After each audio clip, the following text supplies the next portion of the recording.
तक देखा how to find EMF of a cell, उसके बाद हमने देखा how to compare EMFs of two sales.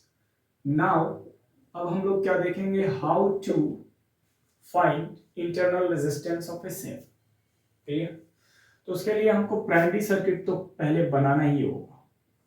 Primary circuit हम पहले बना देंगे जैसे प्राइमरी सर्किट होता है, because this circuit is necessary for experiment.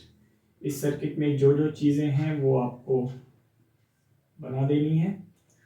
this resistance, this is rheostat, this is standard cell, this plus this minus, और ये जो वायर है this wire is potentiometer wire, this AB wire, this wire is potentiometer wire।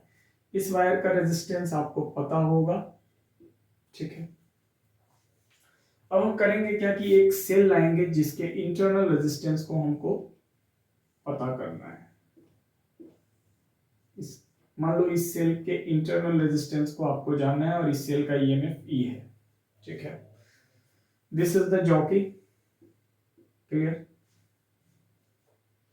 तो आपको करना क्या होगा कि स्टार्टिंग में एक रेजिस्टेंस बॉक्स पैरेलल में, इस सेल के पैरेलल में आपको लगा देना होगा। ये क्या है, रेजिस्टेंस बॉक्स आरबी, ठीक है। अब आप करोगे क्या कि इस रेजिस्टेंस बॉक्स में, फर्स्ट केस रेजिस्टेंस बॉक्स में आप एक्टिवेट कितना रेजिस्टेंस करोगे, तो इस रेजिस्टेंस बॉक्स का रेजिस्टेंस आप एक्टिवेट कर दोगे इनफाइनाइट ओम, ठीक है। ऐसा करने से क्या होगा कि इधर से ये तो प्लस, ऐसा करने से होगा क्या कि इस सर्किट में करंट फ्लो हो ही नहीं पाएगा, क्योंकि इधर तो करंट आ ही नहीं पाएगा, क्योंकि रेजिस्टेंस बॉक्स का रेजिस्टेंस आपने इनफाइनाइट कर दिया है। रेजिस्टेंस बॉक्स का रेजिस्टेंस इनफाइनाइट करने का मतलब होता है, इनफाइनाइट रेजिस्टेंस का मतलब होता है एयर गैप, ठीक है। इनफाइनाइट रेजिस्टेंस का मतलब होता है एयर गैप, क्लियर। तो जैसे ही आप रेजिस्टेंस बॉक्स के रेजिस्टेंस को इनफाइनाइट कर दोगे तो इस सर्किट में करंट का फ्लो तो होगा ही, इस सर्किट में करंट का फ्लो होगा नहीं। अब आप क्या करोगे, जॉकी को डिफरेंट पॉइंट पर स्लाइड कर करके देखोगे। मान लो इस एंड से L1 डिस्टेंस पर आपको क्या मिल गया है, इस एंड से L1 डिस्टेंस पे आपको करंट थ्रू गैल्वेनोमीटर 0 मिल गया है, दैट इज ये नल डिफ्लेक्शन पॉइंट मिल गया। अब आप देखो इस सर्किट में तो करंट का फ्लो हो ही नहीं रहा था, इस सर्किट में भी करंट का फ्लो नहीं होगा क्योंकि आपको नल डिफ्लेक्शन पॉइंट मिल चुका है। तो जैसे ही इस सर्किट में करंट का फ्लो नहीं होगा, इस सर्किट में भी करंट का फ्लो नहीं होगा, इसका मतलब अब आप जो इस पॉइंट और इस पॉइंट के बीच का क्या कैलकुलेट कर रहे हो, या इस सेल का क्या कैलकुलेट कर रहे हो, ईएमएफ कैलकुलेट कर रहे हो। क्योंकि करंट का, क्योंकि आपको पता है कि जैसे ही इस सर्किट में करंट का फ्लो नहीं हो रहा है और इस पॉइंट को आपने बैलेंसिंग, इस जॉकी को आपने बैलेंसिंग पॉइंट पर कनेक्ट किया हुआ है, तो इसमें इस गैल्वेनोमीटर में तो कोई रीडिंग आएगा नहीं, यानी आपको नल डिफ्लेक्शन पॉइंट मिल चुका है। इस सर्किट में करंट का फ्लो तो हो ही नहीं रहा था, अब इस सर्किट में भी करंट का फ्लो नहीं हो रहा है, इट मींस इस बैटरी से कोई करंट जा नहीं रहा है। तो ऐसे केस में पोटेंशियल डिफरेंस, देखो अगर कोई भी करंट का फ्लो होगा सर्किट में तभी पोटेंशियल डिफरेंस जो होगा वो ईएमएफ से कम होगा। अब करंट का फ्लो ही 0 है तो एग्जैक्टली पोटेंशियल डिफरेंस और ईएमएफ तो बात तो बराबर ही है, यानी जैसे ही करंट का फ्लो नहीं होता है किसी दो पॉइंट के बीच में, इसका मतलब यहाँ पर क्या कैलकुलेट हो रहा है, ईएमएफ। और इस केस का जो बैलेंसिंग लेंथ है वो कितना है, L1 is the balancing length of this case. तो इस केस में क्या मेजर हुआ होगा, ईएमएफ मेजर हुआ होगा इस सेल का, इसलिए E is equal to K into L1 हो गया होगा। क्योंकि ये जो पोटेंशियोमीटर वायर है इसका पोटेंशियल ग्रेडियंट तो आपको गिवन ही होता है, तो E इज इक्वल टू क्या आ गया, K इंटू L1। अब सेकेंड केस में आप क्या करो, रेजिस्टेंस बॉक्स में कुछ भी फाइनाइट रेजिस्टेंस एक्टिवेट कर दो। फाइनाइट रेजिस्टेंस एक्टिवेट कर दो। फाइनाइट रेजिस्टेंस होने का मतलब है इस सर्किट में करंट का फ्लो तो होगा, ठीक है। अब आप क्या करो, जॉकी को डिफरेंट पॉइंट पर स्लाइड कर करके देखो और मान लो कि इस पॉइंट पर जॉकी को कनेक्ट करने से आपको नल डिफ्लेक्शन पॉइंट मिला है। नल डिफ्लेक्शन पॉइंट मिला है इस पॉइंट पर कनेक्ट करने से। इस बार नल डिफ्लेक्शन पॉइंट का मतलब करंट इस पॉइंट से आगे नहीं जा रहा है, इस पॉइंट से आगे नहीं जा रहा है, यानी गैल्वेनोमीटर होके करंट नहीं जा रहा है।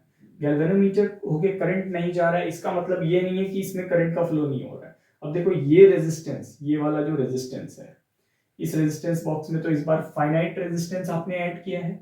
इस सर्किट में करंट का फ्लो तो हो रहा है, इस सर्किट में करंट का फ्लो हो रहा है। इस बार इस दो पॉइंट के बीच का आपने क्या कैलकुलेट किया होगा, क्योंकि करंट आ गया ना यहाँ पर, इसका मतलब ईएमएफ से कुछ कम वैल्यू मिला आपको, और किसी भी सेल का के अक्रॉस पोटेंशियल डिफरेंस उसके ईएमएफ से तो कम ही होता है। इस बार जो मेजर हुआ, इस बार आपको L2 क्या मिला, बैलेंसिंग लेंथ मिला, क्लियर। इस बार L2 क्या मिला, बैलेंसिंग लेंथ मिला। और इस बार जो पोटेंशियल डिफरेंस मेजर हुआ है, potential difference, there is a difference between potential difference and EMF. इस बार आपको इस सेल के टर्मिनल का पोटेंशियल डिफरेंस मिला है, ना कि ईएमएफ मिला है। तो इस बार जो पोटेंशियल डिफरेंस आया वो आ गया V is equal to K into L2। This is the second case. अब आप देखो रफ में एक चीज समझो, जैसे ये कोई एक्सटर्नल रेजिस्टेंस है R, this is the cell, this is the internal resistance, this is the cell minus plus. अब देखो इस सेल से अगर करंट आई जा रहा है तो इस एक्सटर्नल रेजिस्टेंस होके करंट आई जा रहा होगा और फिर इधर आ जा रहा होगा। अगर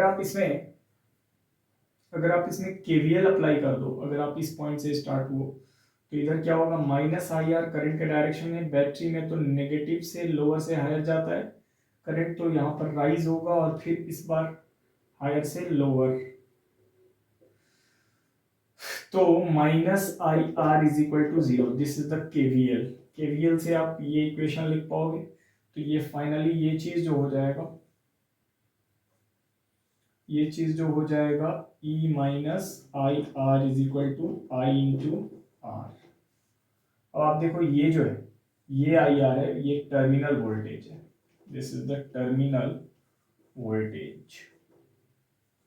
तो हो जाएगा E minus V is equal to I into R. अब आप देखो इस चीज को अगर हम यहां देखें तो R इज इक्वल टू आ जाएगा E माइनस वी अपॉन आई।